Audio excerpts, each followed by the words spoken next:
AP set 2024కి సంబంధించి second phase కౌన్సిలింగ్కి ఎన్ని seats ఉన్నాయి, ఫస్ట్ ఫేజ్లో ఎంతమంది సెల్ఫ్ రిపోర్టింగ్ చేశారు, ఎంతమంది చేయలేదు అనేది వీడియోలో క్లారిటీగా ఎక్స్ప్లెయిన్ చేస్తాను. దానికంటే ముందుగా మన ఛానల్ ఫస్ట్ టైం అయితే చూస్తున్నారు, సబ్స్క్రైబ్ చేసుకోండి. పక్కన గంట సింబల్ గట్టిగా నొక్కండి. మన ఛానల్లో పెట్టే ప్రతి వీడియో మీకు ఇది నోటిఫికేషన్ కింద రావడం అయితే జరుగుతుంది. ఈ వీడియో కనుక నచ్చినట్లయితే లైక్ చేయండి, షేర్ చేయండి, కామెంట్ చేయండి. ఫ్రెండ్స్, వీడియోలోకి అయితే వచ్చేద్దాం. ఏపీ సెట్ రెండో విడత కౌన్సిలింగ్కు భాగంగా విద్యార్థుల సర్టిఫికేట్ వెరిఫికేషన్ జూలై 27వ తేదీన గడువు ముగిని ఉంది. అంటే రేపటితో సర్టిఫికేట్ వెరిఫికేషన్ ఛాన్సెస్ అనేది ముగుస్తాయన్నమాట. రేపు ఎల్లుండ ఆప్షన్లు నమోదు చేసుకోవచ్చు.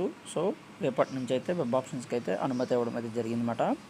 ఆల్రెడీ మనకు తెలిసిందే, ఈ నెల 31న సీట్లు అయితే కేటాయింపు అయితే ఉంటుందన్నమాట.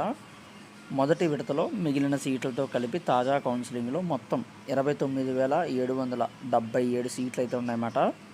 తొలి కౌన్సిలింగ్లో 75,200 మంది సీట్లు కేటాయిస్తే కేవలం 55,941 మంది మాత్రమే సెల్ఫ్ రిపోర్టింగ్ అయితే చేశారన్నమాట.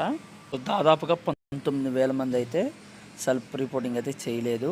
ఫస్ట్ ఫేజ్లో మిగిలిన సీట్స్ అలాగే సెల్ఫ్ రిపోర్టింగ్ చేయలేని సీట్స్ కలిపి మొత్తంగా యాడ్ చేసి మిగతా సీట్స్ ఏవైతే ఉన్నాయో కూడా అవి కూడా యాడ్ చేసి మనకైతే మొత్తంగా 29,777 సీట్లు అయితే మిగలడం అయితే జరిగింది అన్నమాట.